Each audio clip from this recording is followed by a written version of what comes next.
Says we're going live. We got applause. There we go.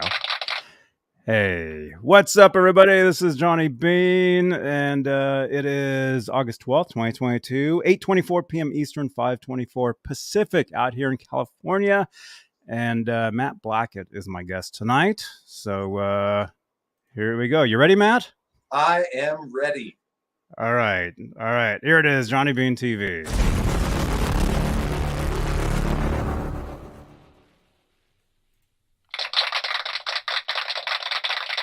There we are. We're on.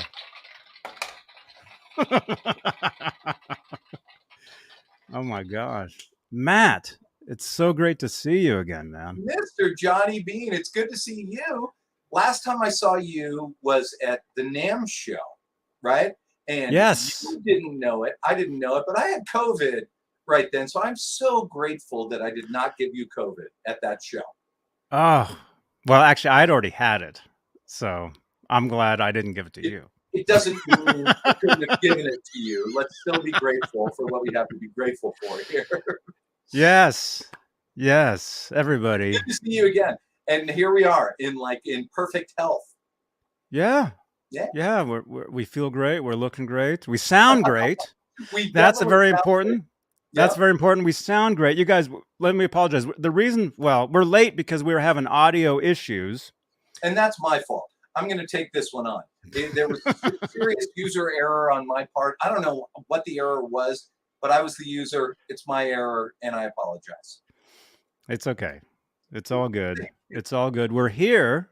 There's audio, and so this will be a podcast on playback. So you guys, here's the introductions. So you guys, you can actually listen to this podcast on Spotify, Apple Podcasts, SoundCloud, iHeart, Amazon Music. Pretty much wherever you get your podcast, you can be listening to this show. And we're live tonight on YouTube, where we have channel members. We have a channel membership program, and all you gotta do is click that join button.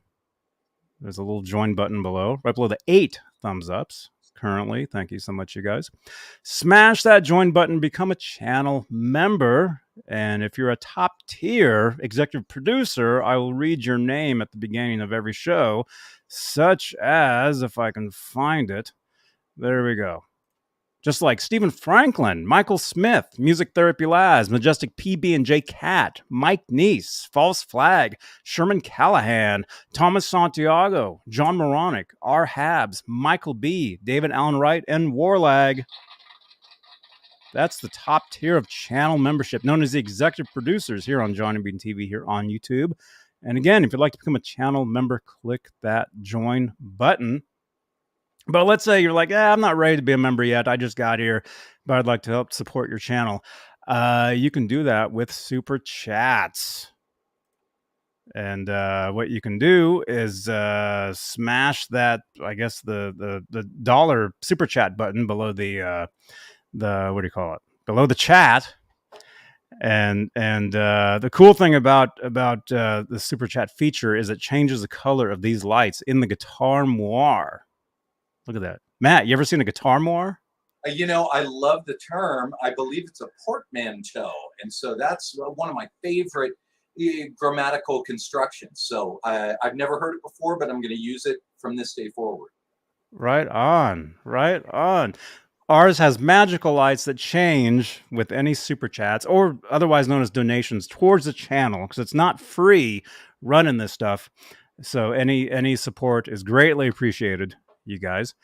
Let's see, and we're live on Facebook, Johnny Beane TV Facebook page, or we have Facebook Stars, which is kind of like a super chat, but it's on the YouTube side.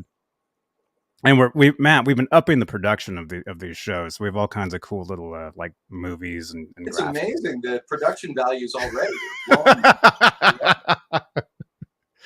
Yeah, so we're live in Johnny Beane TV. We got Facebook Stars. We're also live in the exclusively Van Halen group. We'll probably talk some Van Halen. We're live in the EVH Gear Live group, EVH Gear Live page, Johnny Beane TV page as well. And I might as well say it. Next week, next Friday, our guest here will be radio legend Phil Hendry. We're moving up, Matt. Phil Hendry will be here. And if you don't know who he is, where have you been? But also just Google his name, and you'll see that he's pretty much he's a legend. I mean, he's he everywhere. really is. Hey, I'm glad I'm going on before him. I don't want to follow Phil Hendry. Oh man. Yeah. Well, anyway, Phil is awesome, and he will be here this Friday, 8 p.m. Eastern, 5 Pacific, August 19th. And that show, it's going to be just insanity. If you're into comedy, if you're into voices, if you're into just insaneness, this Friday. So you don't want to miss that. You don't want to miss it. And Phil and I go way back a lot of years, so we'll have a lot to talk about. It'll be very interesting. Thank you, Majestic. Majestic says he's stoked for Phil to come on the show. Yeah, man, it's going to be awesome. It's going to be awesome. So Matt. Yes, sir. So we last time I saw you was at the NAMM show. That's right. You had COVID, I guess. I didn't know that I had it, but everyone at the NAMM show except for Johnny Beane had COVID. Okay. I don't know. You must have been born under a lucky star. A Facebook star. Yes. Yeah, but no, we had a good hang. It was at the Ibanez booth, and we were there. It was you. That's right. The inventor of the EverTune bridge, Cosmos Lyles, and Mike Arrigo, who runs the custom shop. The artist relations in the LA custom shop for Ibanez. Is a great guy who has connected us with all kinds of really, really cool artists, and it's just a great guy. And so that was cool. That was one of my favorite hangs at the show. And again, for what it was, sort of a simplified show, a smaller show, and all this, I really liked all my interactions there, with one exception, the interaction that gave me COVID. But I would love it if we could make it through the rest of this show without talking about COVID. But were you shaking hands? Were you shaking hands? I wasn't shaking hands so much, but I had a lot of conversations with a lot of people in pretty close proximity, breathing in my face. And so, again, I am not alone with this. I personally know, 50 people who got COVID at NAMM, and that means there were 5,000. And so, anyway, but maybe we should just make this an all COVID show. Maybe that's what we should do. People don't want to talk about guitars or anything cool or fun. They want to talk about a pandemic. And so I'm here to help you with that. Sure. I mean, I had it. It wasn't the greatest thing in the world, but for me, it wasn't the worst thing either. Felt like a light flu. It just kind of had it for maybe 5 days. And then after that, I had a cough that wouldn't go away for about a month. Well, here we are, and we've lived to tell the tale. And again, I was absolutely joking when I said I wanted to keep talking about this. I want to talk about anything else. So we can talk guitars, but I mean, bring it on. Baseball, whatever you want, I'd rather talk about COVID. It's your show. It's your show. So that's all good. Man, but hey, we actually have a Facebook user here. I'm not sure who this is. Somebody watching us from one of the Facebook groups. So because it's a private group, so it blocks like their name and avatar. So if you want to tell us who you are, he says, "Didn't we hug Matt? But no COVID for me." And he also says, "Last time I saw Matt was June 3rd at NAMM." Wow. So your viewers are seeing me as a super spreader here, and I really don't want that. That's going to be a negative for me. I don't know. I didn't really hug many people at NAMM, so it's possible I hugged this person. But it's Randy. Oh, it's Randy. It's Randy. Hey, Randy. Randy at NAMM? No, you weren't even at NAMM. That's the Rand Man doing what the Rand Man does, and it's why we love him. Oh, actually, wait a minute. No. I absolutely did see him at NAMM because he played at NAMM. And yeah, we probably The hugged. last one? Sorry, Randy. Randy. Yeah. Randy, I wanted to come. For those of you who don't know, Randy is the lead singer in a Van Halen tribute called Hot for Teacher. And they're Bay Area based, but they play every NAMM show every year at is it the Hilton? Right? Yeah, it's at the Hilton. Yeah, At like at midnight, midnight. the Like at Friday night. midnight. And he and I were in a Yeah. band that was called the Red Rocker Experience, where we did the Van Hagar side of the Van Halen legacy. And he did a great job at that. And so, yeah, my apologies, Randy. Yes, we did hug. Sorry, I forgot about that hug, but super glad I didn't give you COVID. And so here we are again talking about COVID, which again, I think that's what your podcast really should be about. I think this is what the people want, is to keep talking about COVID. Sure. Yes. Yeah. So again, I'm following your lead. You're the host. Cool. Well, hey, let's just we gotta give Randy a shout out, because Hot for Teacher is a Bay Area. You know, we're Bay Area. Well, I'm Santa Cruz now, but I'm still Bay Area. A Bay Area Van Halen tribute out there in the chat. So HFTrocks.com. Come on. There you go. There you go. You guys check them out. They play the NAMM show every Friday. Yeah. At the Hilton. They've been doing that for a lot of years. Our friend Brooks Lundy is on bass. He's a great dude. He has been on bass. Is he currently on bass? Oh, last time I saw them, he was. I don't know. He may be, maybe. I don't know. But yeah, it's they do a great job, and they're just great people. It was so much fun playing with them when we did the Van Hagar thing, because for me, I knew all that material, didn't know it from a playing standpoint, but I heard it. I saw all those tours and everything. But to have to drill down into that catalog and actually learn the parts and try and play them, it was the most challenging thing I've ever done in my career. It was amazing. Transformed my playing. And yeah, it was a lot of fun. It was a lot of fun. Cool. Okay, Brooks is no longer with them. Jesse Scott is with them. Well, see, I missed you guys the last NAMM show. I'm an old man now, and I had to go to bed at midnight. But next year, if we're all there, I will definitely see you guys. I was going to say, actually, the last time I saw Hot for Teacher was at the NAMM show. This is probably 3 years ago, maybe 4 years ago. And I was there with a friend of mine, and they we were hanging out watching Hot for Teacher. And yeah, Randy doesn't know this. I don't think Brooks even knew this. But I was there with a friend of mine who was very good friends with Edward Van Halen, and they actually took a picture of you guys and texted it to Edward while you guys were playing. So I don't know if you guys even knew that, but that's pretty amazing. It was pretty cool. Yeah. And then it was it must have been the year before that, I sat in with them because we had just started the Red Rocker Experience.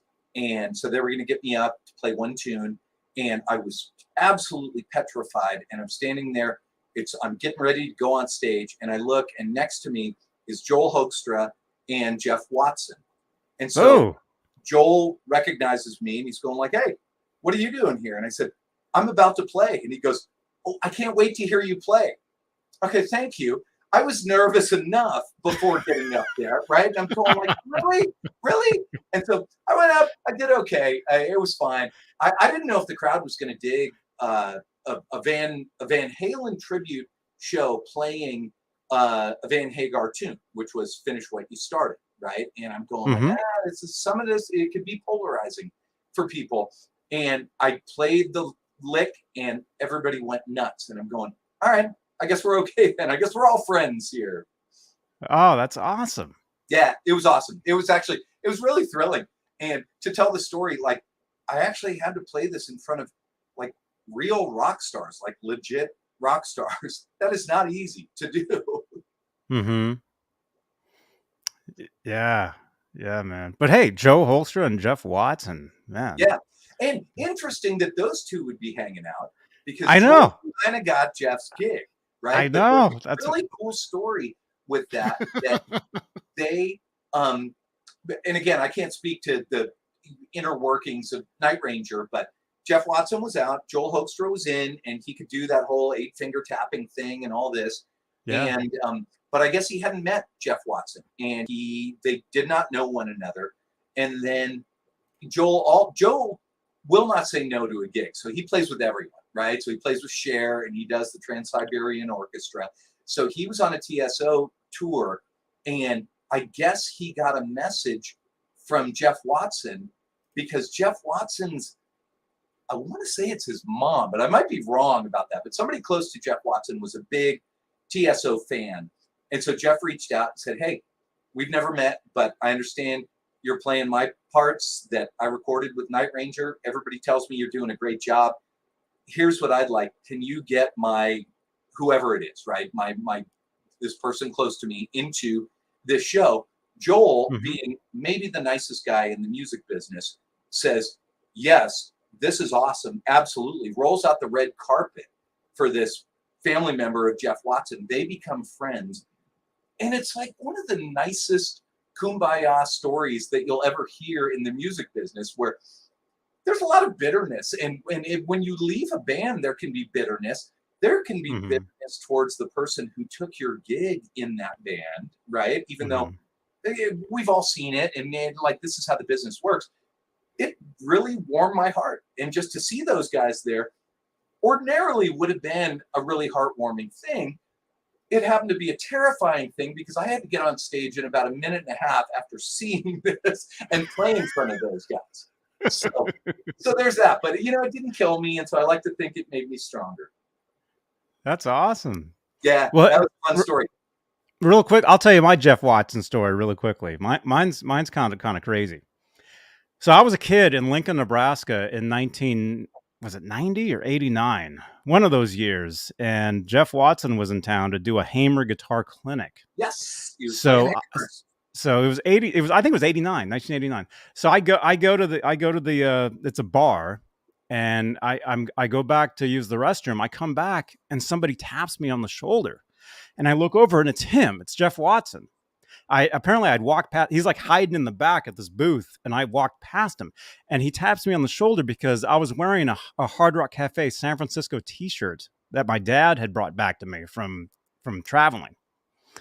So Jeff Watson and again, I'm a kid at the point. Jeff tells me, he's like, hey, that's where I'm from, and if you ever come out there, you can stay with me. So I'm thinking, wow, this is awesome, man. That's amazing. So, did you ever take him up on it? You ever crash it? I tried. Here's what happened. So a few years later, I end up moving out here. My family moves out. We moved to El Cerrito, California, which I'm sure you know. I know. And there's this comedian named Dean Del Rey that does these birthday shows in San Francisco. I think it was at the Stone at that point or something. So the reason I go, though, is because Jeff Watson is on the bill.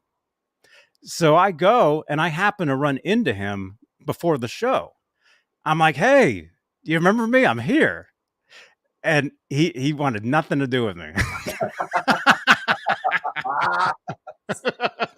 Oh, my gosh. Well, that's a great story. And yeah, Dean Del Rey, he puts on those shows in L.A. now, and it's like an AC thing. Yes. So, it's like AC/DC tribute. And at the end of the show, they were playing Highway to Hell. Jeff Watson jumps out and starts doing his 8-finger tapping. Which is totally appropriate for Highway to Hell, right? Yeah. So I get that. Yeah. And so my friends, Josh Z and Billy Rowe, they're in that band now. And they play that. And they both just absolutely crush AC/DC stuff. And so, yeah, they do the Dean Del Rey thing now. That's a great story. And I don't want you to give up on that dream. I think you can sleep at Jeff Watson's house. I just think you might get arrested. There may be a restraining order in your future, but you can do it. And so don't ever doubt yourself. We are Facebook friends now. Okay. So yeah, I might be able to get in that way. People that I'm Facebook friends with. So you can do it. I believe in you. I mean, if anything, I can spend the night at your house. I know. At some point, that might get you arrested as well. But, we'll talk about this. None of this is set in stone, so we've got time. If you're ever here, look, there's the couch. I love the couch, but I just worry that so many people are going to be smashing that donation button that light is going to be flickering on and off. It'll keep you up all night. I know. It could trigger a seizure. I don't know if I want that. We'll see. It'll be going off the entire night. But look at this. Exactly. Look at this. Look at that. Oh, love that. There's Ned. That's Ned. Well, what There's a cool Ned. cat. What a cool cat. He's awesome. He's awesome. And by the way, I told you could promote whatever you want. I have Ned t-shirts to promote. Oh, look at those. Wow. Actually, we have merch. We have merchandise, and you guys should be able to see them. Normally, you should actually see them on this video. For some reason, you're not. I'm gonna have to fix that. But we got brand new merch. We got Ned t-shirts. We got Johnny Beane t-shirts. We got mugs. We got hats. We got all kinds of stuff. So Matt, if you have merchandise, feel free to. I don't. I feel like I should. I need some. It's no. Right now, there's no merch that I can think of. I got some EverTune stickers here, but they're free, so no. There you go. Yeah. There you go. Well, do you want to talk about EverTune? I would love to talk about EverTune. Yeah. We were at the NAMM show, and yeah, we were talking about EverTune and how long have you been with EverTune, and what do you do? It's a great question. So in a prior life, I was the associate editor of Guitar Player magazine for like 15 years, and I got to review and see and test every piece of gear in the world. I mean, almost without exaggeration, we got every piece of gear there. And even though a lot of it was really, really cool gear, a lot of nice guitars and amps and effects and gadgets, very little of it struck me as being revolutionary or game-changing. And I tried the EverTune Bridge in 2012, and I instantly thought, this is the most revolutionary product I've seen since I've been here. And I started talking to them in 2012 about working together, because one of my pet things is tuning and intonation.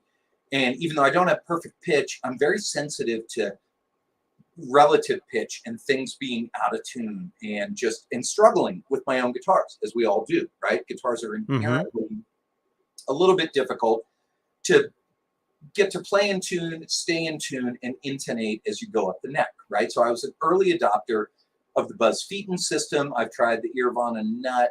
I have a guitar with the True Temperament fret system on it, squiggly frets. And so I've always been searching for this kind of stuff. And as soon as I tried this, I just thought, like, okay, this might be the thing I've been waiting for here. And so back in 2012, I showed it to my tech, Gary Brower, who also is like a tuning weirdo and obsessive about intonation and, one of the greatest guitar techs of all time. And so I showed it to him, and he'd actually already seen it. Okay, Henry Kaiser had showed it to him, but I brought a guitar to him, and I said, go ahead and bend the G string. And I had it set, and I almost don't even want to say this because I'm so tired of people saying, like, oh, you can't bend strings. I'm never doing. You can. But I had it set so you couldn't bend the G string. You could bend it, but it wouldn't change the pitch. And I said, go ahead and bend the G string. And he bent it, and he goes, this is that bridge. And I said, this is that bridge. And so Gary is so smart. He instantly takes off the back panel and he's checking it out. He's going like, okay, yeah, I see what they're doing. And I get this and I get it. I didn't get it. I thought it was just pure sorcery and magic. And so he kind of like that. Yeah, exactly. And so Gary said to me that day, do you mind if I borrow this guitar? I kind of want to show it to one of my clients. And I said, I'm sure they would be fine with that. And so I told the EverTune guys, like, hey, I can't send the guitar back. My tech's going to give it to Joe Satriani. And they said, we are fine with that. We're fine with that. And so he showed it to Joe. Joe lost his mind over it, put it on 4 different guitars. And truth be told, he doesn't have all of those guitars anymore. He still uses it, but just for recording parts with on low tune strings, and he loves it. So he's down to 1 EverTune guitar, but he's still got one, and that's great. And he's Joe Satriani, and I'm not, so he knows what he needs, and that's fine. But to get back to your question, I as I said, started talking to them in 2012 and just said, okay, I had this sneaking suspicion that print media might not be that healthy. And maybe I need to find out what my next adventure is going to be. And I just said, let's do this. Let's join forces. We'll take over the world. And you need me. Nobody understands what's going on with this thing. And it was a very new product back then. And so, that was not an unfair statement. And so I said, I'm your guy. I know how guitarists think, and I'm a tuning weirdo, and I'm an intonation dork, and like I can do this. I can position this product in a way that is going to be really beneficial to you. And so, they were kind, but they said, well, we're a small company, don't really have a position. And I said, all right. But I kept using it, and I was playing it on my guitar, and I'm going, this is amazing. And I'm showing it to people. Everyone is amazed. And I'm going, okay, this really could change the game. And I would love to be along for the ride, right? This is something that I truly believe in. It's a passion of mine, not the product, even though that's a passion too, but just tuning in general and intonation. And so I just realized that my guitar would stay in tune for 6 months, and I'm lazy about changing strings, right? And so, and the bridge doesn't break a lot of strings, so my strings would be 6 months old, and they'd be perfectly in tune. They would be dead, right? So I should change my strings, but I didn't have to because they weren't out of tune. They would never go out of tune. So I called them back, and I said, we should join forces, and we should take over the world. And they said, well, we're a small company. We don't really have a position, So I gave it another couple of years. And then I'm on the phone with Cosmos, who invented the bridge. And he said, again, we're a small company. We don't really have a position. And I said, it's your company, right? And he goes, yeah. And I said, I am asking you to create a position for me. And he did. And it's been, wow. And so that was like 3 years ago. So I finally answered your question. 3 years ago, I officially joined forces, but I was an advocate and an evangelist for this product since 2012. And so, doing the math in my head, that's 10 years now. And so I came on board. My title is Director of Market Development, very lofty title, but what I'm doing is trying to develop markets. I'm trying to get this bridge into the consciousness of players in different styles, because the metal guys were early adopters, and we still have our strongest foothold in the metal community. And I think they're, just generally speaking, very open to technology, very interested in pushing the envelope of technological advancements and all of this. A classic rocker that's playing a 57 Strat is not going to route his instrument, put an EverTune bridge on it. And the fact is, we wouldn't even do that install. We would not let him do that, right? Yeah. So I get that. But that doesn't mean that the classic rocker can't benefit from this technology. So I just thought, like, okay, so the metal guys, we're in with them. They're believers, and they really do. They push the narrative, and they're so loyal, and I love them. But I thought, like, okay, so I would never ignore them and never discount that. But I want the blues players. And like Gary and I did a clinic back when people could still do clinics. And so that was like 3 years ago. And a lot of players that came out were jazz players. And it was the first time that I heard like serious professional jazz musicians playing on an EverTune bridge. And so they're playing my rig, my guitar, and playing just beautifully in all these registers. And they all said, like, I can't do this on my L5. Like, they get way up on the neck and go, this is a no-fly zone for me. It's like, I can't do this. And I just thought, like, okay, so that's a market that I think could really benefit from the EverTune bridge. The blues players that are bending strings like crazy, right? Why not have a guitar that is going to come back in tune every single time? And so I should probably back up and just say that what it is it's a purely mechanical device. It relies on borderline medieval technology of springs and levers. There are no motors. There's no microchip. There's nothing digital. It's all mechanical. And it maintains constant tension on the strings at all times. And what that means is once it's dialed in, it will not go out of tune for any reason. It will maintain constant tension, which is what tuning is about.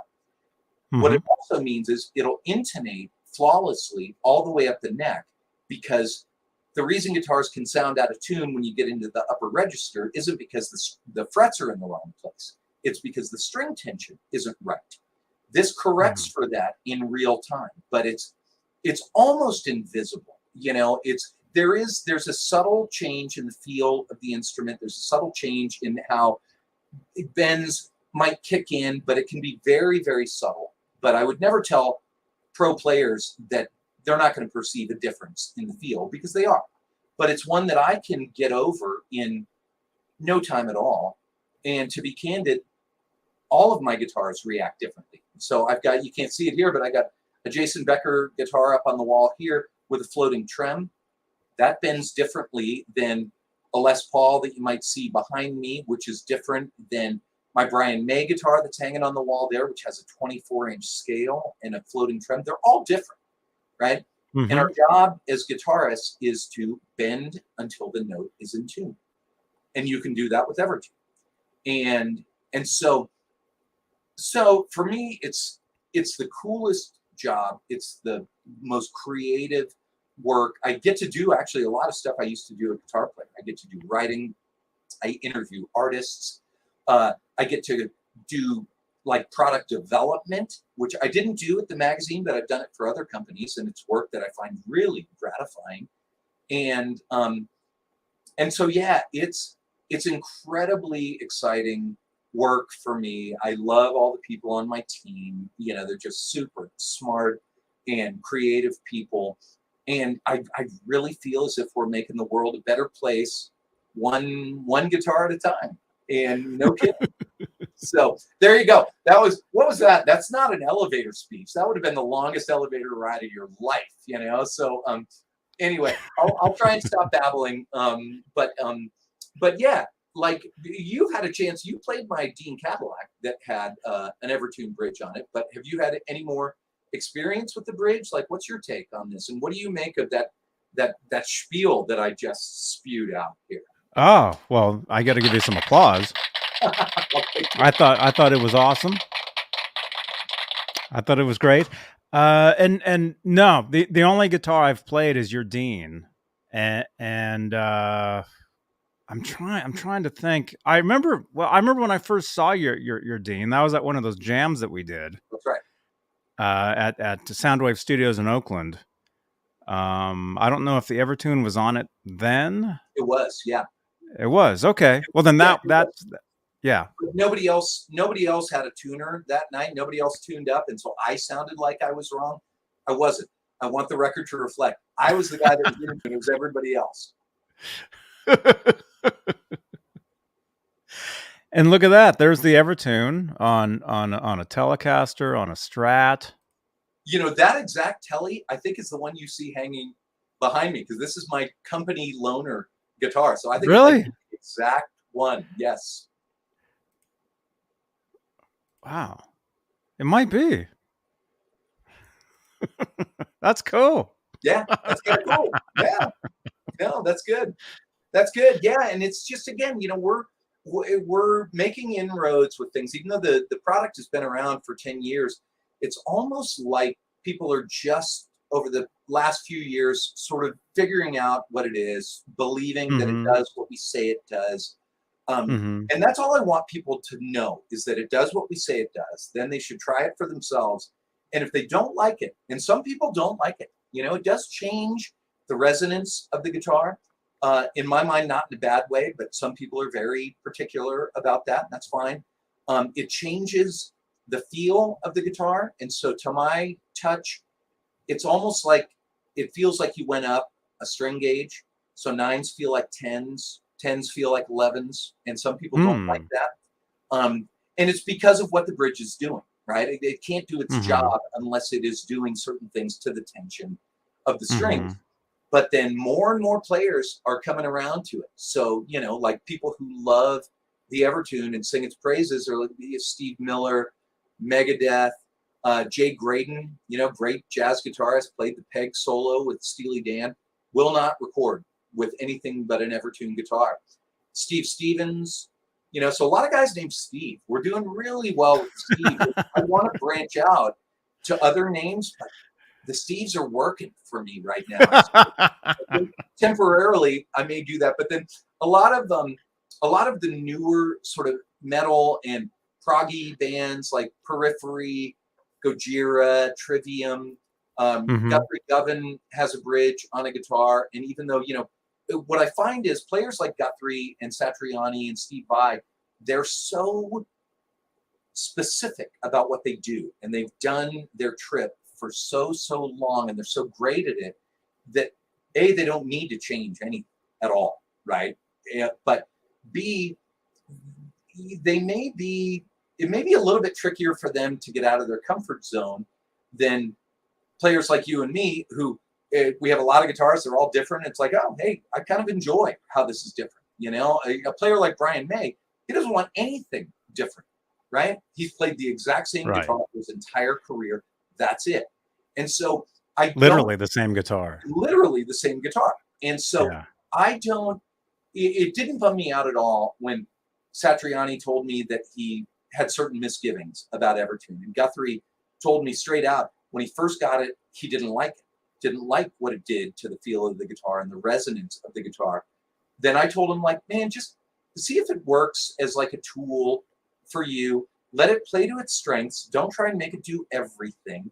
And then, get back to me in like 2 or 3 weeks. And 2 weeks later, I get a very well-written email from Guthrie Govan, because he's an incredibly smart, articulate guy.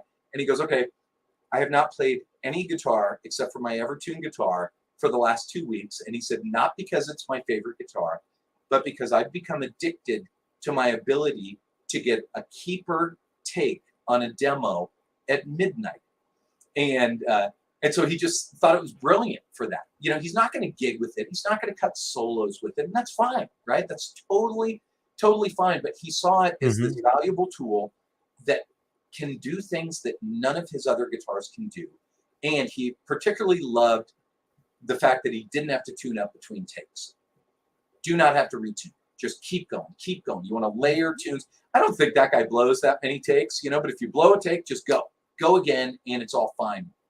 And so I wrote him back, and he's just got a great sense of humor. And I said, like, man, I don't know if you're like me, but I do recording late at night, and I also occasionally drink a beer late at night. My timing might be off, but my tuning never is off anymore. And so he wrote back and conceded that, yes, he does occasionally drink a beer late at night when he's recording. But yeah, so to that end, I just did the music for an EverTune commercial that we did, and we put right on the screen that it was 25 tracks, more than 100 takes over the course of a week. And I didn't tune up before the first one. I did not tune up in between any of those 100 takes, because I blew a lot of takes on this one. And I didn't tune the guitar up the next day. And there you go. And so the way it streamlined my life in the recording studio, and Steve Stevens said the same thing. He goes, my entire career, the producer said after every take, check your tuning. And he goes, now nobody says that to me. And it's like, all right, there you go. That's a pretty good testimony right there. Oh, that's great. That's great. Let me see. Let me throw the EverTune link into the chat. So you guys make sure to check out EverTune. And dude, let me show you this guitar. I'm on your site. I'm on the EverTune site.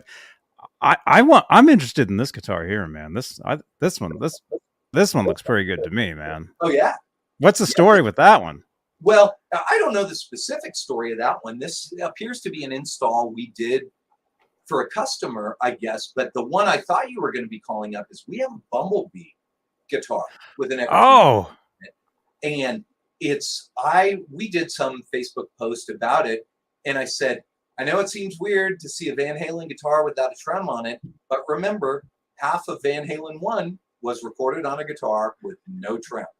So there is that's true. Pedigree for Van Halen tracks that do not have a tremolo on. And so this one, I honestly have no idea. I don't know what the deal is. I probably, if I talk to our operations guy. He could tell me what the history is on that one. But yeah, Look at that's a that. Johnny Beane guitar right there. That's got Johnny Beane written all over it. That does. That does, because yeah, that looks like an Access body, or who knows what that is. It could be a Warmoth, It could be a possibly. Warmoth, and then who knows what they would put in there. What would you put in for pickups? And would you go with 2 pickups, or would you go with just the bridge humbucker? I'd go with 2 pickups, but look, there's no volume knob on there. Yeah. There's nothing. There's nothing. So you So you either just could play. be You full just play. volume the entire time, or you would have to install a couple knobs on that one. Is there even a pickup in there? What? No, I don't think there is. And so what this was an install for somebody who was going to finish the build after the fact. Oh But man, they wanted the EverTune bridge in there first. they want it on there first. Oh, that's awesome. Yeah, we do a lot of these for people, and then we just got a request from the builder where he wanted us to do the install, but then he said he was going to take it out because he was going to do all the paint and finish and electronics after the fact.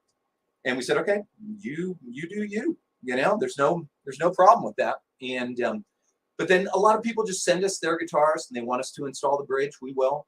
There are talented luthiers all over the world that are capable of installing EverTune bridges, although they need to know what they're doing. This is not a simple install at all. Mm-hmm. But Gary Brower did all my installs, and he's done a bunch of them. This great builder down in LA, friend Askin, he has done, I think he's done like 500 EverTune installs, and a fistful of them were for Steve Stevens, and he works on a lot of heavy players' guitars, and he's all in on EverTune. And he said, and God, I hope he's right, he goes, I think it could be as big as Floyd Rose. And I said, all right, please let that happen, right? That's awesome. And here's why I know that won't happen, because I interviewed Floyd when I was at Guitar Player, and he described to me the perfect storm that happened when he invented his bridge. And he said it was the right product with the biggest artist in the world, Eddie Van Halen, with the music that wanted this product was the most popular music on the radio. And he goes, you'll never find a confluence of those factors again. And we have no hope of that. But if we can get 1/10 of 1% of what Floyd did, well then, okay, there's some market development for you, right? I've done my job if we can do that. So, and honestly, despite the fact that I have a good network, and I think I'm a good spokesperson for this, and I know the industry, I can take no credit for the development of the EverTune bridge, right? That's my boss, Cosmos Lyles, who is just an incredibly smart guy who saw a problem that had existed for 100 years, and he solved it. And he never stops thinking about this stuff. He's never satisfied with something. He's always conceiving like a better mousetrap. And we did an event back in December, and Larry Fishman was there, and I'm a huge Larry Fishman fan, right? I think that guy's just a super genius, and has, I forget how many, 35 patents to his name or something, so he's a true legend in the industry. And he's a big EverTune guy, right? He's a big Cosmos guy. And so he and I were just sitting there at the bar having a beer, and he goes, I still don't get it. I've examined this thing, and I don't get it. I think it's sorcery. I think it's fucking black magic. I don't know how he does what he does. It's like, all right, there you go. If Larry Fishman can't figure it out, then maybe none of us can. And yet it works. Here we are. Hey, that those are some big names, and if they're using them and they love them, I mean, it's exactly what we want, and I don't take it the least bit for granted, and yet I'm not surprised, right? And yet I had a great hang with Paul Reed Smith many years ago, and he told me, I never expect people to buy my guitars. And I laughed in his face. And I said, of course you do. I goes, no, I don't. And I don't know if you know him, but like he can have this real sort of childlike innocence about him. And he goes, I don't. I really don't. And he says, all I want is for people to try them. And if they don't like them, that's fine. And then he said, and this is the most brilliant metaphor, and I've used this so many times in my job with EverTune. He goes, it's like getting a dog, because the dog walks up to you and that's either your dog or it's not your dog. Do you know what I mean? Right. And I said, I'm a cat person, but I know exactly what you mean. And it was so cool. And it was such a valuable lesson, you know, and I'm a huge fan of Paul, you know, it's like, I think he's awesome. He's done stuff that nobody else has done. And I really have tried to apply that where it's like, if a cat walks up to you and it's not your cat, I actually get my feelings hurt, but you can't take it personally, because you know the beautiful feeling when a cat walks up to you and it is your cat, right? And this is my cat. And like, we're going to be together forever. And many players, when they try an EverTune bridge under the right circumstances, go, oh my gosh, this is what I've been waiting for. This is my thing. Then there are those who don't, and it's like, all right.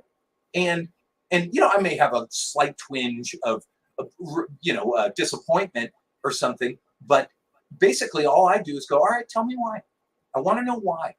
And the stuff I get from certain players is, again, things I've already referenced, right? Like, man, it just doesn't feel the same, right? Well, I don't care about that. I never expect a guitar to feel the same as another guitar. I just want to know, like, is this something that I can use? Is this a valuable musical tool for me? And Does go. Would a guitarist, do you have to change? Do you have to alter your style to play a guitar with an EverTune? Well, as I already referenced, it's the bends and vibrato are going to feel a little bit different. And so then, before I fully answer your question, I will hit you with a question, right? Which you're not supposed to do. Okay. Answer a question with a question. But do you have to alter your style on a guitar with floating trem versus a guitar with a tune-o-matic? Yes. Yes, you do. We all do, right? Yes. You bend the note on, like, my Jason Becker guitar. It's much more rubber bandy than on a Les Paul with a tune-o-matic, right? Right. And yet the guitar's so awesome, you don't care that you have to do that. And what you do is you bend a little bit more aggressively. That's what I feel like I do with an EverTune guitar. I don't want to overstate this, but I also don't want to dismiss the question, and I don't want to act like there's not a difference, because there is. What I find is I bend just a little bit more aggressively.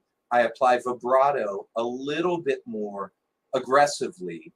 To me, it's very natural. I got used to it in 5 seconds, because you play to the sound, right? You're just doing what you have to do. But for the system to do its job, there needs to be a very, very subtle amount of latency.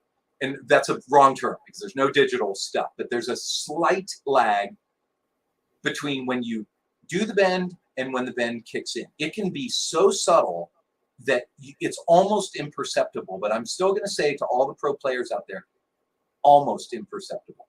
It's perceptible. Like, I know it's there, but I don't care. I just did a gig the other day, and like, all I do is I bend until the note is in tune, right? And I'm not necessarily concerned with how long that takes or whatever, you know? From a musical standpoint, it doesn't throw me at all.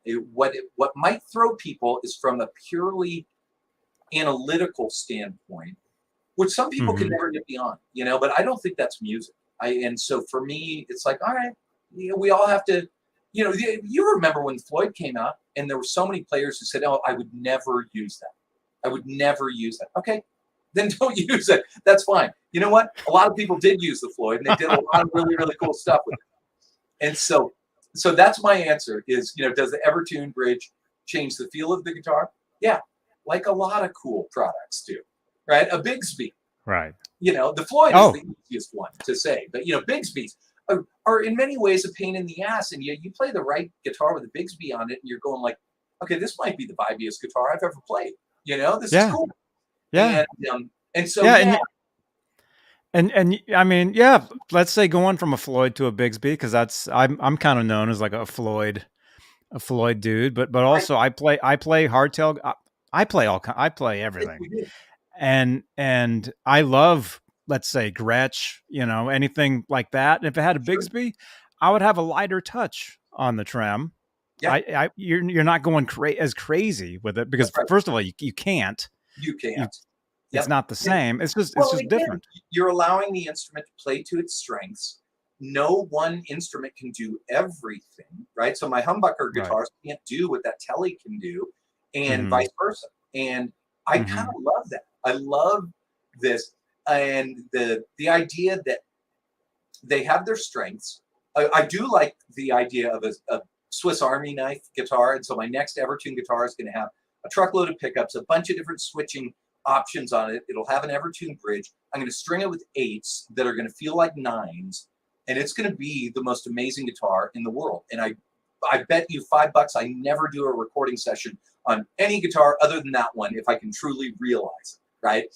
But then I'm not getting rid of my Brian May guitar or my Les Paul or that Frankenstein guitar that's back there. And it's like, I love all these guitars. I love them all. But I Yeah. typically record with my EverTune guitars and I typically gig with them. So, and so there's that. So there you go. I swear, That's when you and I great. talked like a week ago, I said, I'm not going to just babble about EverTune. Don't worry. Sorry. I lied. I lied to you. I'm babbling about EverTune. It's fine. It's fine. We can push the Evertune. I mean, that's. That's I great. mean, I don't I'm know sure how that much more I can push it. I'm sure they'll dig that. And I want to try one again. I think Yeah. I mean, we're not too far from each other. Maybe No, we're not. we've both had COVID now, so There you go. we can get together. We can get Sure together, we and can. I'd love to play your guitar Yeah. and do No, I would a love to video. kick you down an Evertune guitar, let you do some recording with it, and see what you think. And yeah, again, you can give it to me straight, and I would love your unvarnished opinion.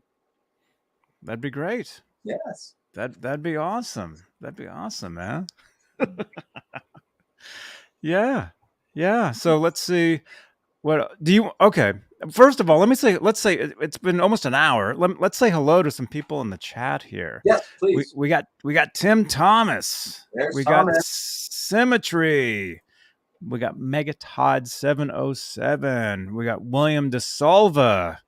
Let's see. Are they working on a system that can go in a Strat style guitar as a mod? That's the system. We already got it. No Yeah. waiting necessary. Yeah. It looks like there's a if you go to the website, it looks like there's a bunch of Yep. Strats. We got a bunch of Strats, and Bunch of I don't have a Strat. My company loaner Strat with an Evertune bridge on it is on loan to the company Fender right now, and so I'm hoping they love it when they put that guitar through its paces. So we'll see. Oh, awesome. Yeah, Awesome. I love that company. mm-hmm. I'm a huge fan. Let's see. By the way, when we get off the air here, I got something I want to ask you actually, which Okay. is pretty cool. Wow. I don't want to have this conversation on the air, but it'll be good. It'll be good. It'll be Cool. good. So please remind me if I forget. I'll try not to. No problem. Let's see. Who else is watching us tonight? Let's see. Guitar Man 45 is here. Alonzo is here. Oh, Randy Monroe from Facebook. Come hang at Fleet Week with the Blue Angels. We'll use the Oakland Airship. Jeff will be there. Oh, so Jeff Watson will be there? Hey, there you go. We gotta go. When is that? When is Fleet Week? Is that soon? That's a question I cannot answer. Man, we got to figure that out. I want to go. We got Mike Neese. Let's see. We got Michael B. And I'm scrolling. We have a lot of people here. Zach is here. Mike Olson. Let's see. Everybody, say hi in the chat. Howdy, Everybody that's Mike. watching us. I'll say hi right now. Everybody say hello. Everybody say hello. We got Joseph. Joseph is here. Awesome. Awesome. Let's see. So we talked to EverTune. Let's see.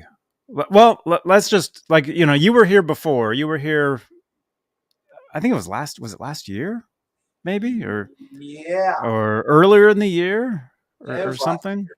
Hey, It's Norm, a minute ago. Guitar Addiction for Life. Welcome. So the last time you were here, we talked about some of this.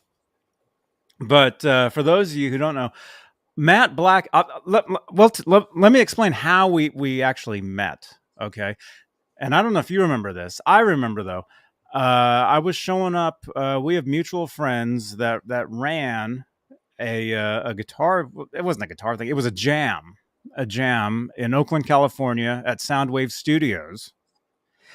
And at the time, it was in a couple. It was in the old, what was known as the Testament Room, I think, and that became the Third Eye Blind Room, I think. I think you're right. Um, and then for a while, it was out like in the main. There was a stage that was built in the old entrance where you used to walk in years, like 20 years ago. Used to walk in. The entrance is now around the corner, and you have to walk all the way around to get to this room. But there's a little stage in there. We would jam in there.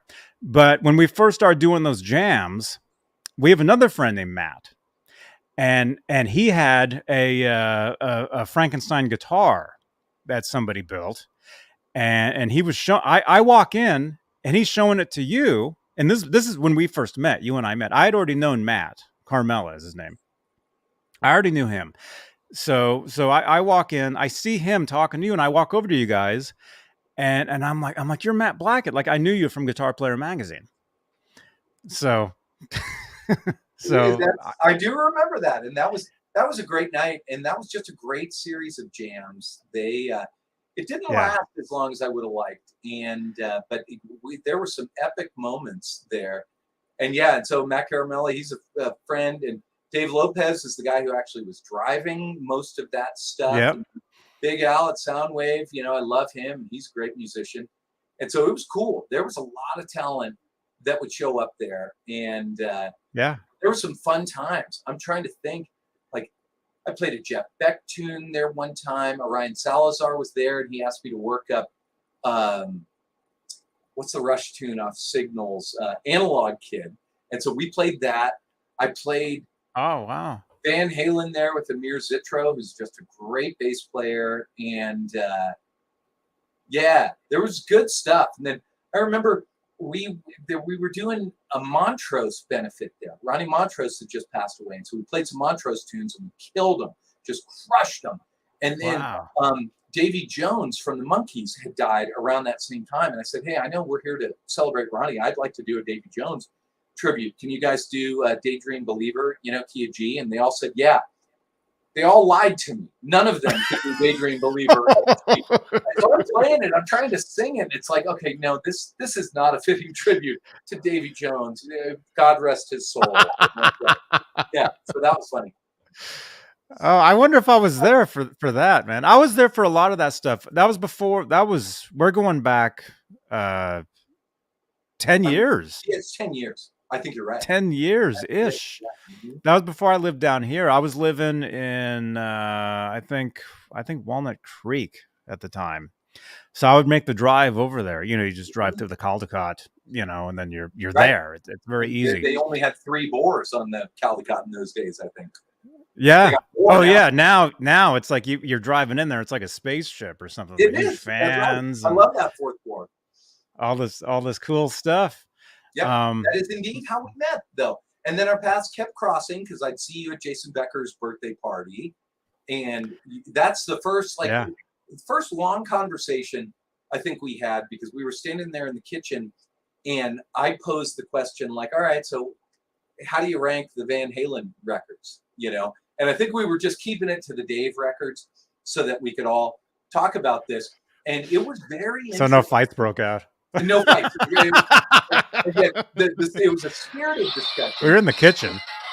And we were in the kitchen, and it's like your zodiac sign. It doesn't define you, but it says a lot about you as to what your favorite Van Halen record is, and then and I don't even want to say least favorite, but like something needs to come in number 6 out of those first 6 records, right? Oh. And so that was very interesting. And I remember I took so much heat at that party because my number 6 was Women and Children First. And people are going like, I can't believe it, you know, and they're just judging me so harshly. And I'm going, something needs to come in last, right? And who am I going to bump on this? Like, what do you want to be my number 6 record? You know, Dive Her Down? Sorry, no. And I love Women and Children First. Of course I do. We all do, right? Yeah. But yes, it ain't no Fair Warning. It's not Van Halen 1, you know, so where is it going to be in that lineup? And so it was a very, very interesting discussion for me. And I actually just really like those kind of discussions. And in fact, I thought before I got on here with you, I'm going to say, like, I'm more comfortable being the interviewer than the interviewee, right? So I'm the guy who throughout my career has asked the questions. So my question to you would be, I have a sneaking suspicion who your favorite guitarist is. And it's actually the same as my favorite guitarist. And I'm going to just out myself as a complete Van Halen dork here. I have my pajamas on right now. And this is what my pajamas look like. Okay. So oh my God. How I'm dressed. Yeah. Don't zoom in too close. That might not be flattering or anything. But this is how I'm dressed. Okay. So we know who our favorite guitarist is. I want to put you on the spot, Mr. Johnny Beane, and just go, okay, who are your top 5 guitarists who are not named Edward Van Halen? Top 5. And, you know, whatever. Just indulge the question. I can do a few of those. Mm-hmm. Well, I mean, next to Edward Van Halen, the other person that really changed things for me was this guy named Andy Summers. Okay.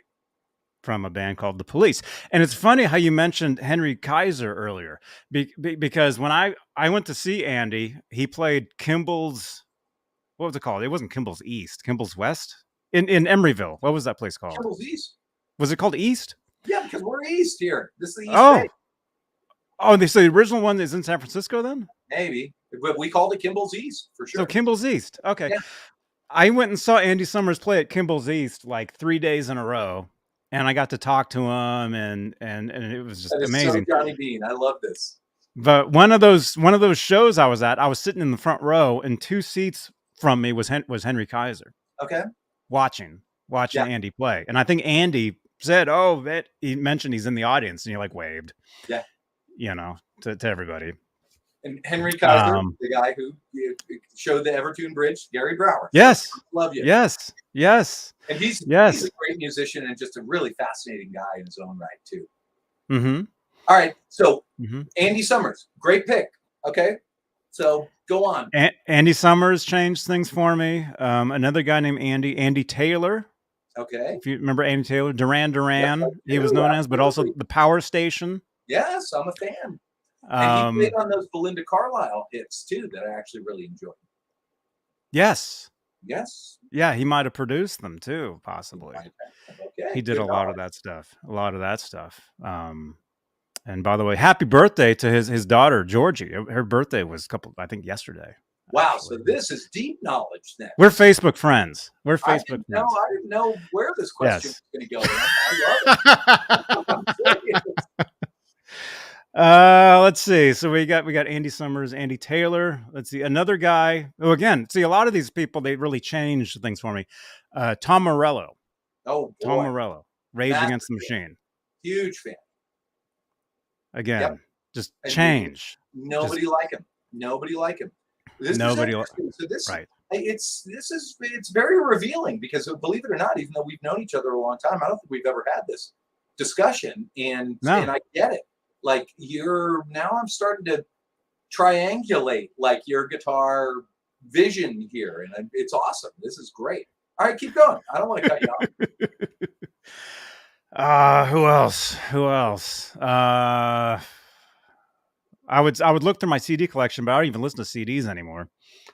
I don't even have any CDs. My iPod is from like 15 years ago, and it only works in the car. Man. I admitted straight out I was putting you on the spot, so so this is good. I dig it. I'll give you my list. Edward Van Halen is number 1, and it's not even all that close. He's the guy. He's my hero. But actually closer than you might think. Number 2 is Brian May, for sure, right? And just I've always loved his playing. Really dig him as a person, and he's just a constant source of inspiration for me. And then it's like 100-way tie for the third spot between people like Jimi Hendrix and Randy Rhoads, Alex Lifeson, Neil Schon, Michael Schenker, Jimmy Page, and Paul Simon. You know, I mean, it's just, I love so many players, but from purely a guitar standpoint, the top two are way beyond everybody else. Even though I've binged hard on Hendrix and Jimmy Page. I went through a huge Zeppelin thing way late in life, you know, not as a kid.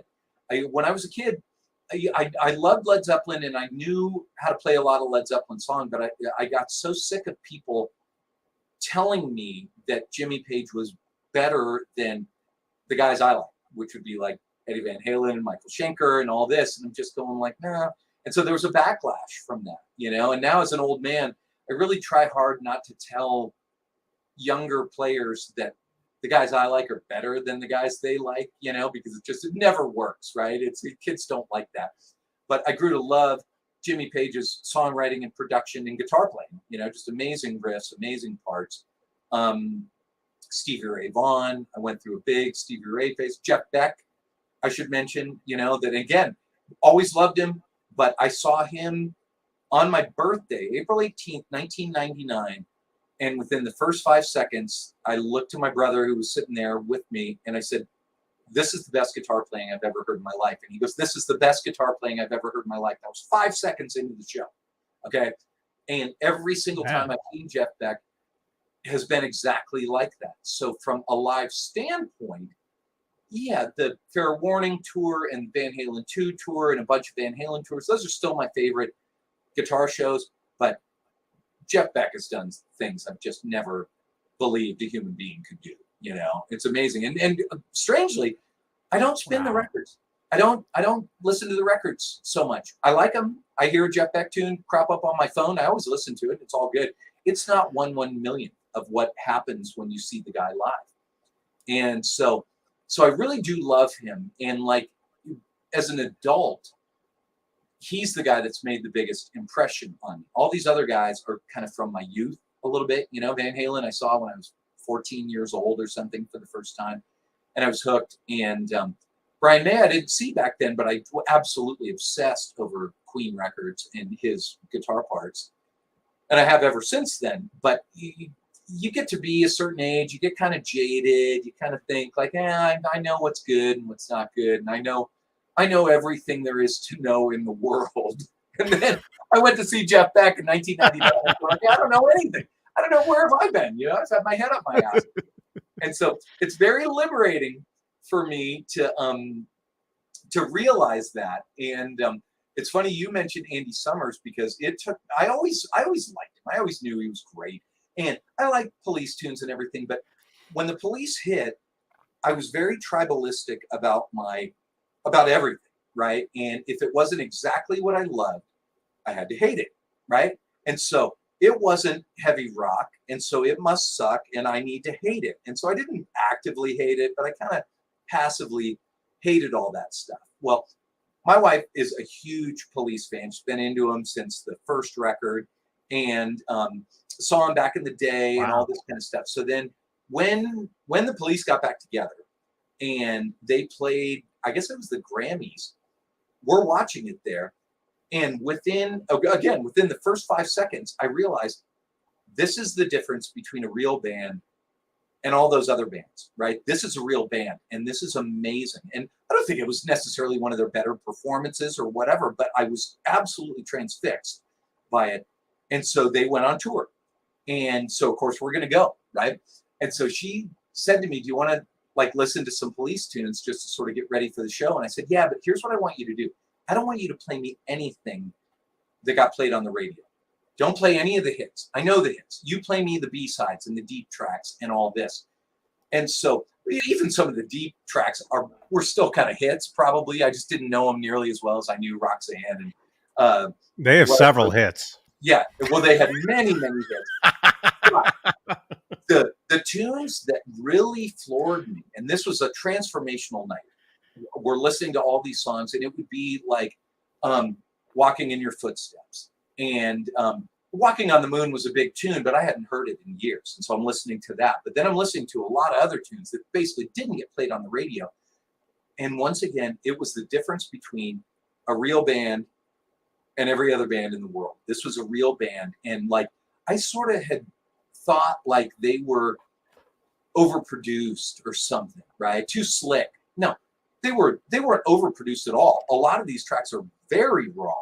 Back in the day? Yeah. And they were back in the amazing.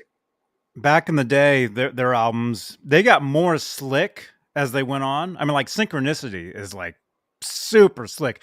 Everything before that, though, raucous. Synchronicity is still pretty raw, pretty raucous, and they take a lot of chances on those tunes. And it's when I say overproduced, it's certainly not auto-tuned. It's not on the grid.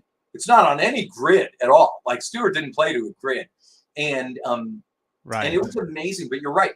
Early records, super raw. I fell in love with it. We went to see the first tour where they played the Oakland Stadium, and it was amazing. But then we saw them in Concord on Stewart's birthday, and it was a much smaller crowd, and they were even better. That was his birthday? Yeah, that was Stewart's birthday that day. I was there. I was at both those shows. It was an amazing show. So you may remember Elvis Costello opened the show, and he's playing my favorite Elvis Costello tune, Allison. And a dude walks out on stage dressed all in white. And I said, "Is that Sting?" And sure enough, it was Sting.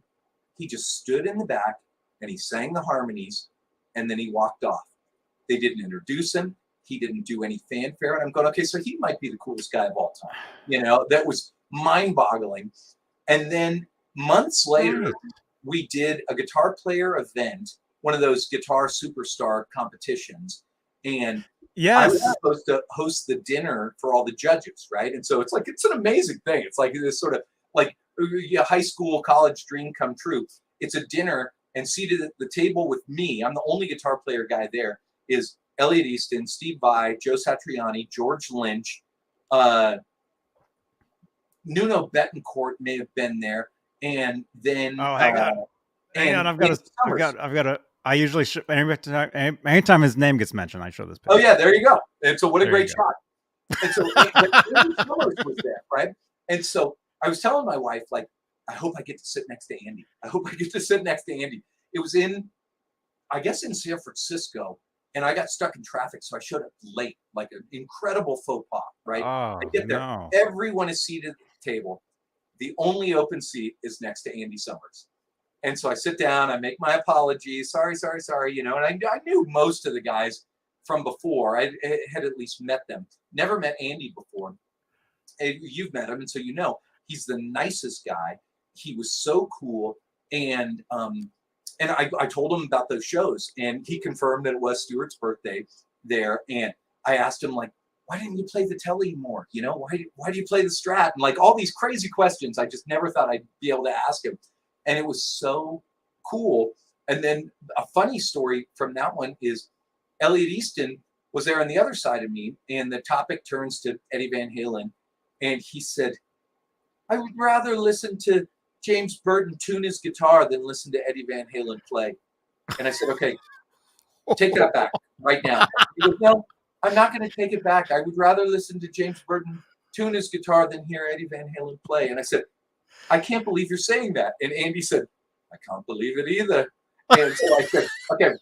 And I know Elliot, right? Like, we're friends, but this is probably a couple beers in. And I said, "You take that back right now, or I'm going to bring a very tanned and well-muscled George Lynch over here, and he's going to beat your ass." It was super hilarious. He never took it back. We remained friends, and so I guess that's the happy ending to the story. But yeah, my takeaway was that I got to have dinner with Andy Summers. It was amazing. Man. Well, I've got a story similar to that. I got to watch Andy eat dinner one time. Okay, I love it. I was at one of those Kimball's East shows, and I got there super early, and I was sitting in my seat waiting, and I look over, and he's sitting in the back eating. Yeah. So I got to watch him eat, but I acted like I wasn't watching him because that's kind of weird, Right? But I actually got to sit there and watch. He was like, "Yeah." No, that's awesome. That's like that's up there with the Seinfeld episode where Joe DiMaggio was there in the coffee shop dunking his donuts, and they talked about that. So I Yeah. love that. Do you remember what he ate? Was he getting the sushi there? What did he have? I mean, he wasn't that close, so I couldn't actually see what he was eating. I just thought he was eating. Uh, I don't know. I don't know what he had, but You didn't go like scavenge anything that was left there after you walked away from the table or anything? no, because I didn't want to lose my seat because I was sitting directly in the front row, Oh, directly that's in right. front of where he would have been later.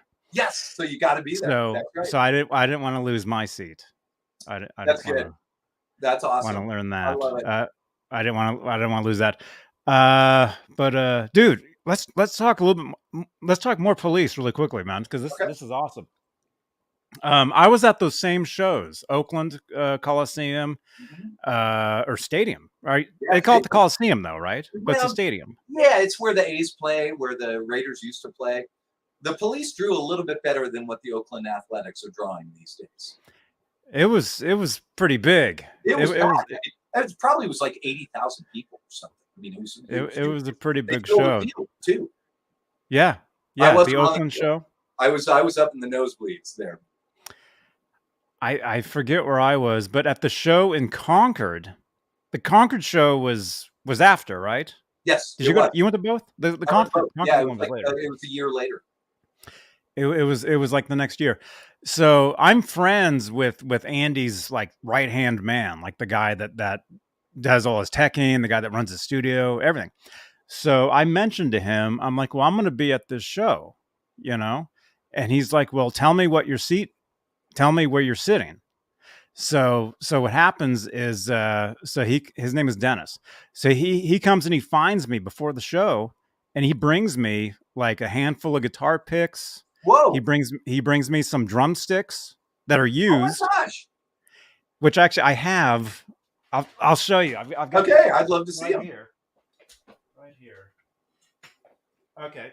So he brings me two of these drumsticks. Love it. And they're used.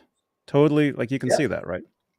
From him just whacking on the snare drum, doing those like sort of whatever you're going to call them. It's a rim shot hit or something, the Stewart thing. Yeah. Yeah. So anyway, Dennis, he brings me these. He brings me the set list. So I knew what all the songs. I was the only guy in the whole audience that knew what they were going to do. He brings me some passes, but they weren't like for that night. They were like previously. But, and so anyway, it's an amazing show, just totally, just incredible. And then like a year later, Stuart Copeland puts out a book, and he does a book signing at Amoeba on Haight Street. So I go, and the video is actually on my channel here. I'll link it if I can remember. Okay. I've got up there. So I go and I buy the book, but I take him this stick, and I'm like, hey, I got this. This is from one of your shows, and he's like, yeah, that's mine, and he signed it for me. Hey, I love this. This is awesome. So that's great. So I'm a huge fan. Yeah, huge fan. But something about the police, about that tour, actually, was when they got together, they didn't just relearn the songs as they were back in the day. They actually totally they arranged all the songs. Yeah, they were different. If you remember, "Walking on the Moon" didn't sound the same. I mean, they were just all they kind of almost sounded they sounded like Sting, like more like Sting type songs. Yeah, I know what you mean, and yet they didn't rearrange them to the extent that like a more recent fan like me would be bummed out, because I can get bummed out if somebody doesn't do like a legit version of one of their hit songs. The tunes still sounded like the tunes to me. Mm-hmm. I mean, you know more about it than I do, but like I love the way they arranged them. And so maybe you can tell me more. Did they do, is it beyond just stretching out solo sections? What were they? Breakdowns or? Hey, Alina, welcome from Norway. I got family in Norway. Say hi to them for me. Awesome. Let's see. The songs were slower. They weren't as fast. So the tempo was a little slower. Yeah, but I think And that's okay because if you watched, like, I guess it was Andy's movie, right? What was the one? It's like the eyes are on us or eyes or the something. movie that he did, that was I went and Documentary. they actually sent me tickets for that. The company. Oh my God, look at you. Well, you I know more actually about this than I went. do. But there's a scene in that movie where they're kind of screaming at each other because the tunes are too fast. Because I don't know this for a fact, but maybe there might have been a little bit of cocaine before the show. It's just purely speculation on my show, but that sounded like a very coked up tempo. And this, you're right. With this one, not many bands can do this, but the greatest bands all can do this. They can play a tune slower than the recorded version and it gets better. Whereas with Mhm. almost everybody else, it gets worse and it gets boring or whatever. But the bands that can truly groove can do that and it makes it like 10 times more powerful. And I think you're right. I think they did have a couple tunes that might have been just a little bit slower and it made them better. It was all slower. Everything was slower. Everything was more like stingified, I guess, if that's Mhm. the word. I mean, Well, Sting was kind of calling the shots, you know? even though Sting wrote all those songs anyway, they sounded more like Sting's solo renditions of the tunes. But it was Andy and Stewart, so it was the Police, Yeah. and it Yeah. was great. And I get that. And I'll take you at your word because you're much deeper into this than me. If it was still a three-piece band, right? So they're still like raw and there was still so much space in Yes. the sound. That's another thing that really blows me away. And Sting solo records have a lot of space too, even though they're much bigger bands. And I've grown to love those because it's just like such monster players. And he's just so good. And like, did you see the Sting and Peter Gabriel tour? No, I Oh, didn't. okay. So here's just the only time when I might be able to one up you on this. We went to that. They played in San Jose, and it was Sting and Peter Gabriel, and like my old guitar teacher and a great friend of mine, Lyle Workman. He's played with Oh, Sting cool. a bunch, and so we got tickets to the show, and I said, "Man, are you on this tour?" And he goes, "I wish, you know." And I'm thinking, yeah, you know, he wants to play with Sting again. Okay, it wasn't just that. You hear Sting and Peter Gabriel, you assume it's going to be a Sting set and a Peter Gabriel set. They're probably going to get together for like 2 songs or whatever, and they'll probably flip flop who headlines every other night, right?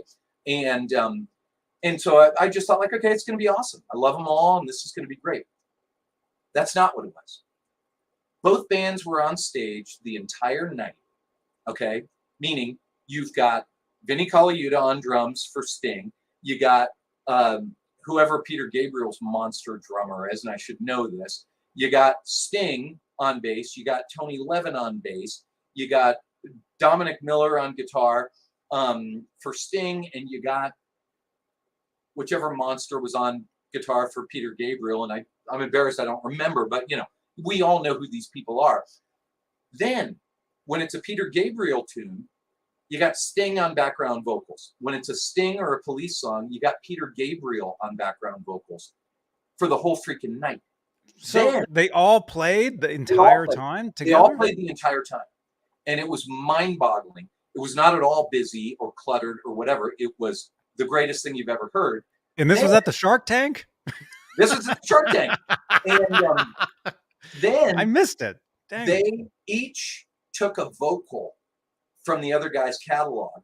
So Sting sang not Sledgehammer, but something like Sledgehammer. No, he did sing Sledgehammer, but Tony Levin let Sting play bass on Big Time, one of Tony Levin's most famous bass Oh, lines, man. right? So it was that, and then no, Sting might have sang "Shock the Monkey." So my recollections are dim, but it was like, well, whatever. You see where I'm going with this, right?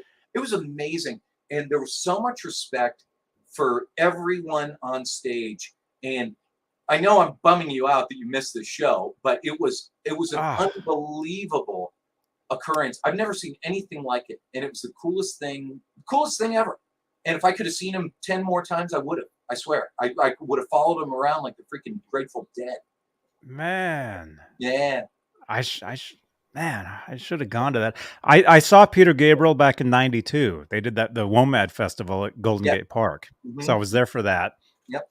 And then aside from seeing the Police in Oakland and Concord in '07 and '08, I saw Sting at Berkeley Community Theater in '99. Wow. There's a show. I got in free because a friend of mine at the time was an usher. So I ushered with them, and we Johnny showed Hook. people their seats, You're Johnny and then Connected. we sat there and watched the show for free. Yeah. That's amazing. No, totally amazing. And yeah, it's so inspiring for me to, what I always say is, I don't like being wrong, but I do like being pleasantly surprised, But then I've had to admit straight out, I was totally wrong about the Police back in 1985. And I was totally wrong about some of these other people. And I'm glad to be wrong. It's like, I don't like being wrong in my day to day. Exactly. But those Mm-hmm. are things I found it so inspiring to discover this stuff 25 years after the fact. I felt, yeah, stupid that I didn't get it the first go round, but at least I'm getting it now. But then what's so funny is because I'm a guy in the industry, I've done a couple things, and I have made a career based on something along the lines of I kind of know what I'm talking about, and to be so wrong and to miss the boat so hard on things that are so obvious is kind of hilarious. And so I talked to a friend who I've known for decades, and he just said, what are you listening to these days? And I said, I'm listening to this band out of England. It's a 3-piece band. They're called the Police, but it's not what you think. They're not policemen. They're not law enforcement officers. They're a band. And I said, if you like good music, you should check these guys out. And he goes like, I think I might check them out. And it's like, I remember plugging, I got a Tube Screamer reissue when I was at Guitar Player. And this is, whatever, 15 years ago or something. And I had a Fender Princeton here. And so I plugged my Strat into the Tube Screamer, into the Fender Princeton, and I'm just loving the tone. And this same friend, it's the same guy, and he's going like, so what are you doing for gear stuff? And I said, I got the most amazing signal chain. I don't think anybody's ever done this before, but it's a Fender guitar into a Tube Screamer into a Fender amp. And he goes, man, this is groundbreaking stuff. And I said, I know. This is what I'm a thought leader, And so, yeah, it's good to be humble. It's good to be reminded that maybe, just maybe, I don't know every goddamn thing under the sun, Hey, it's good to always keep learning. Well, You know. these are things that I should have learned a long time ago, but you're right. I don't disagree with your point. And I need to keep learning. And if you have to learn a lesson that everybody else on the planet figured out 30 years ago, so be it, So we'll see. I don't know what my next revelation is going to be, but like I've had these other epiphanies. Like I was never a Bruce Springsteen guy, right? And in high school and in college, I absolutely hated him. And I was not shy about talking about hatred for this guy. Then my cover band had to learn Born to Run. And I'm just going like, oh God, really? Okay, I'll learn it. I learned it and I'm going, okay, this is a perfectly written song. This is a great song. This guy's great. Like, how come nobody ever told me that Bruce Springsteen was great? So here I am. That was like 2017. And I'm going like, I'll tell you a songwriter you might want to check out. It's this guy named Bruce Springsteen. I think he's out of Jersey. God. He was born to run. He was born to run. And I think he might still be running. He might run a little bit slower now, but and he was born in the USA too. He was born in the USA because New Jersey, I think, unless we lost the war, is still in the USA. So, yeah. No, it's good. It's good to be humble, and I try to remain humble and be very aware of what I don't know. Although I believe what I believe very strongly, if somebody wants to make a compelling argument, I'll try and listen to it. I might change my mind. We'll see. Mm-hmm. That's cool. So speaking of, like you just said, you played a gig where you had to learn, was it Born to Run, or where you had to learn one of those songs? Like how many, like you just got back from a gig. I did. Yeah, that wasn't the gig I was referencing, but I just got back from Wisconsin yesterday. for a fly out gig. You know, it sounds super rock star. And there are certain things about this that were rock stars, because I got to play with people that are like, kind of, if they're not rock stars, they certainly have played with a lot of rock stars. My itinerary wasn't exactly rock star, you know, so people think it's private jet and all this. It wasn't. It was more like a 6:30 flight out of SFO. So I got up at 4 a.m. But what I told everybody is I actually stayed up until 4 a.m. Yeah, I didn't. No, it's I go to bed early. I'm old, you know, but I made Stayed it up seem partying. about as rock star as it could be. But it was an amazing gig, playing songs I'd never played before with people I'd never met, and reading charts and all this. And so I'm actually turning it into this EverTune blog, because I'm going, if I had to tune up in between songs, I don't think I would have made it through this gig. I brought one guitar through amazing temperature and humidity changes. I never tuned up. I didn't tune up before leaving. I didn't tune up at the gig. I didn't tune up between songs. I didn't bring a tuner with me. This is how EverTune saved my ass on this gig. But it was interesting, and there's so much talent on this stage. And I'm not kidding. My bandmates on this stage collectively have performed or recorded with, and this is just a partial list, but I swear everything I'm about to say is true, performed or recorded with Steve Miller, Dizzy Gillespie, Prince, Night Ranger, the Doobie Brothers, Eddie Money, Poison, Emmylou Harris, Willie Nelson. I'm not kidding. And I could go on, and I'm just looking around going, what the hell am I doing on this stage? Right? And so I think You're like, and that's just the drummer.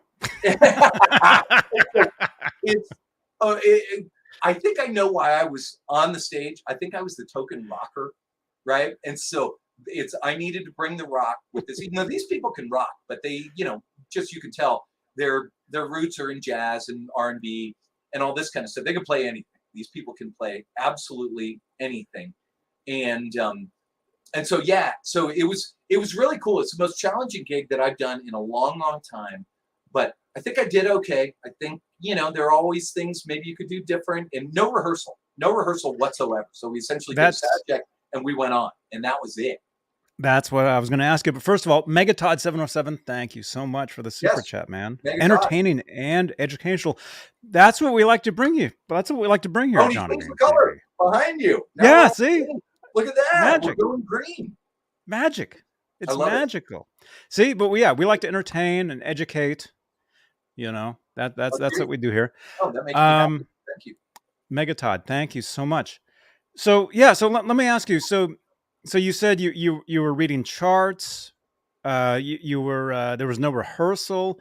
So like you get the call, and then you get like an email that has like the set list of tunes, and maybe like. But I didn't get the final set list until not even a week before the gig. It was like 3 days before the gig, and it was freaky. And again, when I say tunes I've never played before, I'd heard them all, right? But I didn't necessarily have them under my fingers. And so, you know, it's a cover gig. It was like a corporate gig that we were playing, but it would be songs like, you know, the challenging jazzier stuff would be like Georgia on My Mind and What a Wonderful World, and, you know, beautiful songs. I love them. It's not in my repertoire, but so I printed out a chart, and I could follow the chart. The changes, you need to know them, but they're not totally difficult. It's not like I'm playing Chick Corea songs or something. And then, but then some rock tunes that I didn't know, like Money for Nothing. Well, you need to know that riff, right? That's an iconic riff. You're totally naked. There's nobody there except for guitar. And if you don't get it right, people know. It's like the intro to Sweet Child of Mine or something. It's not impossible, but you better not clam even one note on that. Otherwise, everyone knows. And so it was stuff like that. And then we did some Beatles songs. We did like some Joe Cocker stuff. There were great singers on this gig. So, you know, my bandmate Jesse Bradman, who's the guy who was in Night Ranger and Poison and Eddie Money's band, it's just a brilliant singer. And so I got to back Jesse up on a bunch of songs, which is great. His wife Paula was there. She's a great singer, and she was the only female vocalist on it. So she covered all that stuff. And then this guy, Tim Hockenberry, who's doing some stuff and making some waves now. Great singer, soulful singer. And he sat next to me on the plane, and I'd seen him before. We shared a bill before, and he had a friend of mine on guitar, Tal Morris, who's a great guitarist from the Bay Area. And I said, "Oh, I'm friends with Tal," and he goes like, "Oh yeah, I love Tal. I'm not able to work with him these days because he's doing stuff up here, and I'm in LA." And he goes, "I got a guy on guitar named Michael Landau," and I said, "I've heard of him." And so his band in LA is like Michael Landau and Gary Novak, and I'm going like, "Really?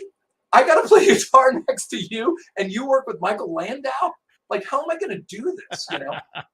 And so I did my thing. I was in a very supportive role. We had a lot of great soloists on stage, so I didn't get to play that many guitar solos, which was fine with me. It wasn't a place for me to show off, but like I got to play the "Hit Me With Your Best Shot" solo, which is I can do it. I love Neil Giraldo, and so I did that. And I then faked that one before. If you yeah, hear it in your head, you can fake it. Yeah. and so yeah, so I find it to be a demanding part, and I like to try and do it as close to note perfect as I can. I did the light solo, which is again iconic solo that I love, and then I got to improvise a couple solos that went okay. I feel okay about it. Mm-hmm. It's and people seem pleased. I was honored to be on stage with these people. I just could not believe like how much talent there was, but they were all cool. They're all like really, really nice people, and That's cool. and so it was fun. It was really fun. It was nerve wracking, but now that the dust has settled and I can look back on it, I'm really glad I took the gig. And yeah, and again, what doesn't kill you makes you stronger. I'm stronger after having done this gig under these kind of circumstances. Mm-hmm. Mm-hmm. Mm-hmm. You're ready for another one. You're like, Yeah, let's go. I wish I could do another gig with the exact same band like tomorrow, because now I'm ready. If they call me, I'll still take it, but I'm going to have to start woodshedding again. Yeah. Yeah. So there was no rehearsal, right? No. So you get there and it's like, yeah, you've practiced yourself, and then Right. you've got your charts like down in front of you or a stand or something Yeah, probably. but I wasn't reading charts on every tune, and I was really trying not to read charts on most of them. But the band leader wasn't totally comfortable with that, and he just said, like, you're not going to use the charts." And I said, "Well, no, I tried to commit these to memory, and I have my little cheater charts here." And he goes, "Not everything is going to be like the recorded version. Like, you might need the chart." And I'm thinking, okay, I can't do that now. Like, I have to do my thing here. And I said, I'll listen, and it worked out fine. It worked out fine. I understand where he was coming from, but there's no way. Like the thing of charts was like this thick, and like there's wind and stuff. And I'm going, how am I even going to find the next tune? Even if they're in order, it's just kind of not how I work. I haven't done music theater in a long time. Even then, you have a binder, you have a book, and you just flip pages on. This was not that. Yeah. And I just said, like, man, I think it's okay. I think it's okay, and don't worry, I won't jam you up. And thankfully, I did not. I didn't jam them up. Didn't jam up the singers. I think I did my job. People seemed happy, and it was cool. That's cool. And yeah, that's interesting, man, because yeah, I do a similar type of thing. I play a gig with the band. We've been playing together for 20 years off and on, but not like it's like every couple of years I'll get a call. "Hey Johnny, we've got a gig, I'll send you the list of songs. We get together with like maybe one rehearsal at their apartment at their house, and then we play the gig." And it's cool because the main focal point of the band is a vocalist, and she also plays piano. So she has like a keyboard, and she's singing, and then I'm basically free. I can basically do whatever I want with those songs. So if it's a cover tune, yes, I'll learn the riff to it, or the solo or whatever. But I can pretty much just I've got some charts that I have on a stand, and so it's kind of like that, but it's not nearly the pressure I think of what you had, but a similar type of thing. And by the way, I'll be streaming that live on the channel here. Really? What the gig you just described? Yeah, the gig I'll be doing that it's on a Saturday next month. I want to say it's the 17th. That's cool. So if you guys want to see me totally mess up, yeah, I think it's the 17th September. Yeah, it's a Saturday, September 17th. I'll be live on here, sweating, totally fumbling these guitar parts, and it'll be awesome. So tune Well, in. I have a gig of my own that day, but it'll be archived, right, when it's done. Oh yeah, it'll be live and it'll be Yeah, archived on here yeah. And so as well. then I can you pause and rewind and really come up with stuff to heckle you on it. And So that giggle. was good. Yeah, Yeah. So you have a gig that same day? I do. Yeah, and I forget exactly where that is. I think it may be like a winery gig with my cover band up in Napa somewhere. Awesome. Right on. Yeah. So it's good. Right You know, on. after 2 years of not doing anything, live gigs are kind of happening again. And fly out gigs after 2 years of not taking Oh. any airplanes anywhere. Yeah, I'm flying out to gigs. Oh, that's awesome, man. Yeah, it's been a weird couple years, man. Yeah, we referenced that at the Um, beginning of the show a little bit, I think. yeah, yeah. Oh man. But it was great seeing you again. Seeing you at the NAMM show. Yes, indeed. And that was kind. It was much smaller, but it wasn't that. I mean, it was more like there was more room. It was more Yeah, cozy. it was You good for know. what it was. I think it was valuable. And again, despite my regrets of it, I'm glad it happened. I think it was good. The builders I spoke to, they seemed to be happy with it, and that it helped them. And we'll see. I had sort of a letdown after the show, like one of which I mentioned already. But when all these people we went and visited, these guitar companies were so into EverTune, and they're totally into it. And oh my gosh, I love you guys. And yes, we want to do this. We want to incorporate this into our builds. And then it's been incredibly silent since then. And so it's like, all right, that's fine. Nobody was under any obligation, but come on, people, let's do this. And I'm not begging them for anything. I think we could help them. Come on, it's a win-win. So I Yeah. think it'll happen. I think it'll happen. It just didn't happen quite as quickly as I hoped. Yeah. Well, I'm still posting NAMM videos even now. Okay. So it's only been a couple months. It's still. Yeah, patience is not my greatest virtue. Um, I've had to get much more patient working for a manufacturer, where things necessarily happen slowly than when I was at a magazine where when I first started, we released a new product every month. By the time I left, we were releasing a new product almost every day just because of how the industry had shifted so much. Wow. So Yeah. like print and like online? Print and online. Yep. And there was always something, and not just one print thing a month. I mean, several things cooking all at the same time. And yeah, it was hectic. It was frenetic. I don't know how they're doing it now because they don't have anywhere near the staff, but they still do great work. My buddy Art Thompson is kind of running the show at Guitar Player, and he's awesome, and he's a legend. And I remember uh, you introduced me to him at a NAMM show that's right. Yeah, years we hung ago. out. We hung out. We at Fender. I Years remember that. ago. Yep. We were walking around. It was me, you, Yeah. Art, and then I remember we ran into somebody else. I don't remember his name. I don't know if you remember, but I remember like maybe I was wearing a Van Halen shirt or something, you know. And and we were talking to I don't know who it was, but he was telling me that he actually got to play like the Shark guitar, the actual guitar. Oh, that's interesting. And so that it could have been in those days Chris Canella, or I don't know. But I remember that hang for sure. And I'm positive you were wearing a Van Halen shirt, by the way. I don't think that's really up for debate. But yeah, Art, he's a real legend in the industry and just a dear friend. And so they have a trusted stable of freelancers at Guitar Player, but it's him and it's Chris Capolitti, who I've never met, but I like the guy a lot, dealing with him over the phone. And he's the guy who hired me to do the Van Halen tribute issue. And he was incredibly supportive during that time. Super difficult time for us all. But me, Mm-hmm. I'm in the process of grieving. I have to deliver the best story I've ever written. I have to wrangle 20 interviews, and I had a week. I had 1 week to do that story. And that's why I got out of the game after that. That was like my mic drop moment. I'm done.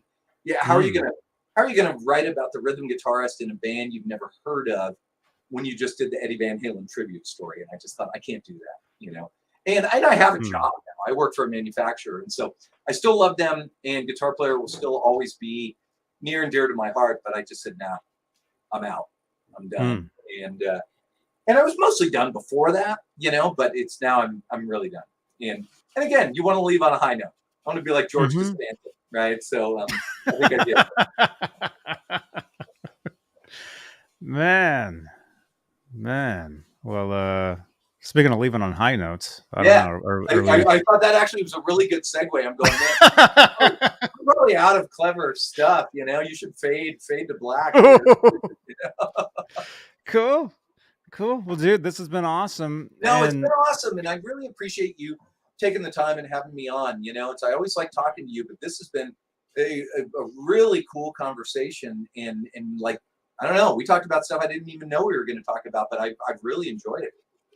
yeah, that's you never know how these things are going to go, and it's an awesome thing. And it's great. I mean, we go from having private talks in Jason Becker's kitchen to having talks here in front I know. of the world, No, I love it.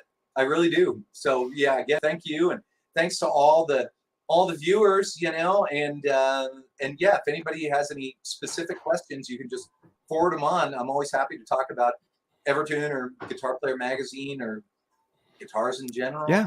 Anything, I'm an open book. I'm not hard to find. If people want to find me like on Facebook or at EverTune or something, they can. Right on. So how, like, do you have like a public page that people can go to?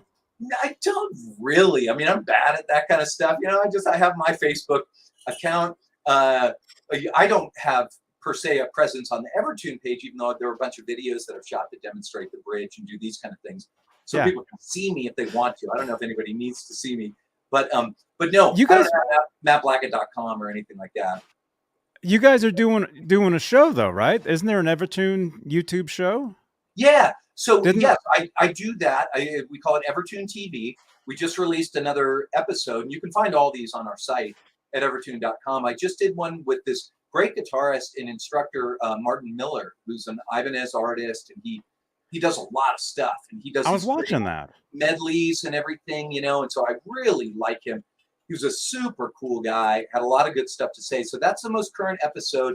I did one with Jerry McPherson, who's an amazing Nashville session cat who's played with Tim McGraw and Faith Hill and all this, and is just the coolest guy.